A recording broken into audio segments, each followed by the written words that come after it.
धुळेकरांचे कोणते प्रश्न सोडवलेत? इथे शेतकरी आलेत की नाही? कांद्याचे किती आहेत शेतकरी? कांदावाले तुम्ही आनंदी आहात? निर्यात बंदी वगैरे कशी छान चालू आहे. अजूनही हे निर्लज्ज निवडणुका आल्या आहेत, माझ्या महाराष्ट्रातल्या शेतकऱ्यांची कांद्याची निर्यात बंदी नाही उठवत. गुजरातच्या शेतकऱ्यांची कांदा निर्यात बंदी त्यांनी उठवून टाकली. का गुजरात आणि महाराष्ट्र याच्यामध्ये तुम्ही भेदभाव काय करता? महाराष्ट्राने मोदीजी तुम्हाला गेल्या 2 वेळेला 40 पेक्षा अधिक खासदार निवडून दिले होते म्हणून तुम्ही दिल्ली पाहिली होती. या वेळेला महाराष्ट्र तुम्हाला दिल्लीपर्यंत पोहोचू देणार नाही. माझी तर तुम्हाला सगळ्यांना विनंती आहे. दरवेळेला मला विचारतात, नाना तुम्हाला विचारत असतील काय होणार कसलं काय होणार? नाही, तुमची महाविकास आघाडी किती जागा जिंकणार? म्हटलं आम्ही 48 लढवतो आणि 48च्या 48 आम्ही जिंकणार. का नाही जिंकायची? मोदीजी आज तिकडे जे बोलले की 4 जूनला आमची एक्सपायरी डेट आहे. अहो, तुमचा बुरशी आलेला माल आजपर्यंत लोकांनी पाहिला आहे. तो 4 जूनला आम्ही फेकून देणार आहोत कैराच्या टोपलीमध्ये. हे तुमचं सगळं बुरसटलेलं गोमूत्रधारी हे ह्याची घाण लोक नको आहेत आम्हाला. म्हणजे तुम्हाला एवढ्यासाठी सांगतो की शोभाताई, तुम्ही खासदार म्हणून तिकडे आम्हाला का पाहिजे आहात? तर संविधानाचं रक्षण तर केलंच पाहिजे. ज्या डॉक्टर बाबासाहेब आंबेडकर एक साध्या गरीब दलित कुटुंबात जन्माला आलेला मुलगा हा एवढा बुद्धिमान कसा काय होऊ शकतो? आणि त्यांनी लिहिलेली घटना ही या बुरसटलेल्या गोमूत्रधाऱ्यांना आता ओझवायला लागलेली आहे की अरे त्या दलित माणसांनी लिहिलेली घटना आम्ही काय म्हणून पाळायची? म्हणून यांना 400 पार खासदार करून ती डॉक्टर बाबासाहेब आंबेडकर या महामानवाने लिहिलेली घटना ही यानं बदलून टाकायची. शोभाताई, तुम्हाला त्या घटनेचं रक्षण करावं लागेल. ही सगळी जनता तुम्हाला निवडून देणार आहे. पहिला प्रथम त्या घटनेचं रक्षण करायला तुम्हाला निवडून देणार आहे. दुसरं जे त्या निर्मला सीतारामन, काय त्यांचं नाव, सीतारामन, त्या बाई ज्या बोलल्या की या देशात 4 जाती आहेत, महिला, गरीब, शेतकरी आणि युवा. ठीक आहे ना, शेतकरी इकडे बसलाय, कांदा निर्यात बंदी तुम्ही अडवलंय, सोयाबीनला भाव देतायत, कापसाला भाव देतायत.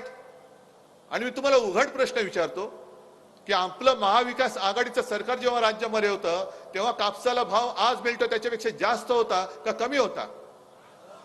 सोयाबीनला भाव जास्त होता का कमी होता?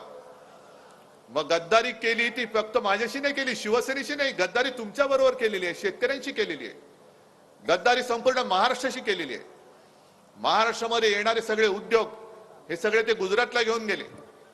आणि जा त्या 2 वेळा तुम्ही ज्याला खासदार म्हणून आपण निवडून दिलं त्यांना विचारा की इथली MIDC ओस का पडलेली आहे, का नाही आले उद्योगधंदे?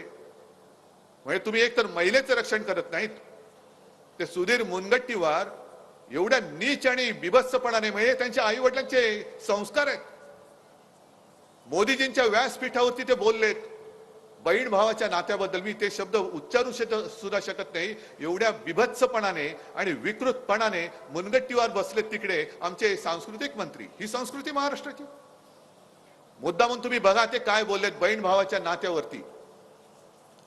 बहीण भावाच्या पवित्र नात्याला सुद्धा तुम्ही बदनाम करताय. अरे तुम्ही भाजपवाले, तुम्ही आम्हाला काय हिंदुत्व शिकवता? तुम्हाला बहीण भावाचं नातं नाही माहीत आणि तुमच्याकडनं आम्ही हिंदुत्व शिकायचं? मोदींच्या हातामध्ये म्हणे देश सुरक्षित आहे. अहो, देशातल्या महिला सुरक्षित नाहीयेत. तिथल्या त्या क्रीडापटू, महिला क्रीडापटू त्या तिकडे बसल्या होत्या आंदोलनाला, त्यांच्याकडे तुम्हाला बघायला वेळ नाही. मणिपूर मधल्या महिलांची धिंड काढल्यानंतर ना गृहमंत्री तिकडे जात, ना प्रधानमंत्री तिकडे जात. आणि आता काल परवाकडे घडलेली घटना आहे ती कर्नाटकमध्ये, बघितलं का तुम्ही व्हिडिओ? तो काय नाव?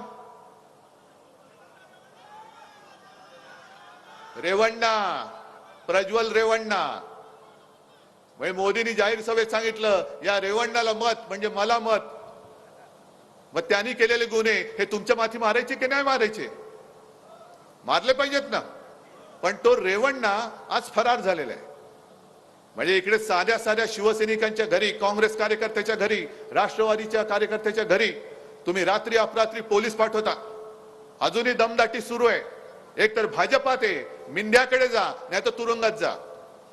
अरे 4 जून पर्यंत थांबा जरा. 5 जून जेव्हा उजाडेल तेव्हा आमचं सरकार तिकडे दिल्लीत आलेलं असेल.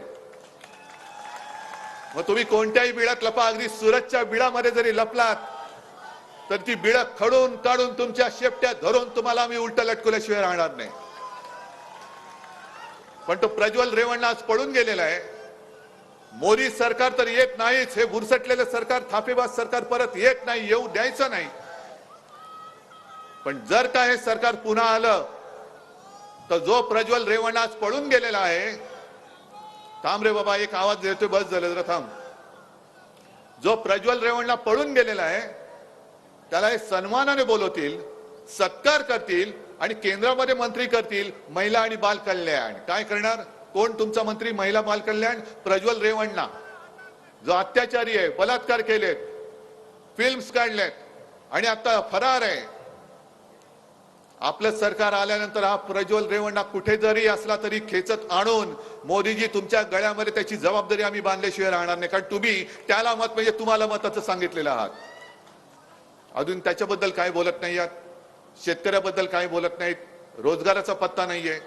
पण एक वचन मी तुम्हाला देतोय, आपलं इंडिया आघाडीचं सरकार येणार म्हणजे येणारच. आणि नाना, तुम्ही काँग्रेसच्या म्हणजे आपल्या सगळ्यात मोठ्या पार्टनरचे प्रदेशाध्यक्ष आहात. तुमच्या समोर मी जनतेला वचन देतोय, आपलं इंडिया आघाडीचं सरकार दिल्लीत आल्यानंतर आपण आपल्या महाराष्ट्राचं यांनी लुटलेलं वैभव हे पुन्हा महाराष्ट्रात आणल्याशिवाय राहायचं नाही. अरे, छत्रपती शिवाजी महाराजांनी इंग्रजांची सुरत लुटली होती आणि 2 सुरतवाले माझ्या छत्रपतींचं महाराष्ट्र लुटतात. त्यांना काय वाटतं की महाराष्ट्रामध्ये कोणी आता मर्द राहिलेले नाहीत? सगळे काय मोदी भक्त झालेत, अंध भक्त झालेत?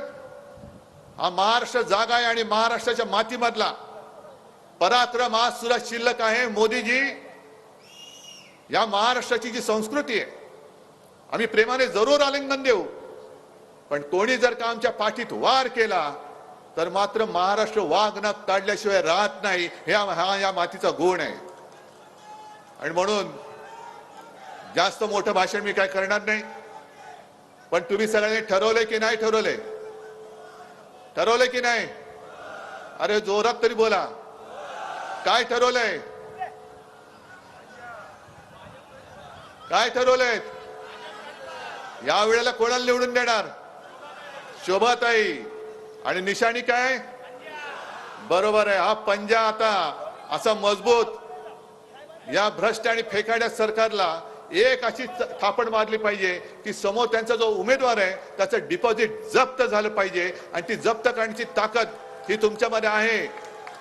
2 वेळा ते जरी निवडून आले असले तरी सुद्धा केवळ तुम्ही एका बोटाने त्यांचे 12 वाजवू शकता. फक्त एक बोट. हे सगळे मस्ती आता दाखवत असतील, केंद्रीय यंत्रणांची मस्ती दाखवत असतील, पण तुमचं एक बोट या हुकुमशहाला गाडून टाकण्यासाठी समर्थ आहे. आणि आमच्याकडे तर अख्खा हाताचा पंजा आहे. किती बोट पाहिजेत? सगळी मतच मत आहेत. म्हणून एकदम मजबूतीने वज्रमुठ आवळून आपल्या शोभाताई, हक्काच्या खासदार यांना प्रचंड बहुमताने निवडून देऊन दिल्लीमध्ये पाठवा, ही एक विनंती करतो आणि आपली रजा घेतो. जय हिंद, जय महाराष्ट्र. तर धुळ्यामधून उद्धव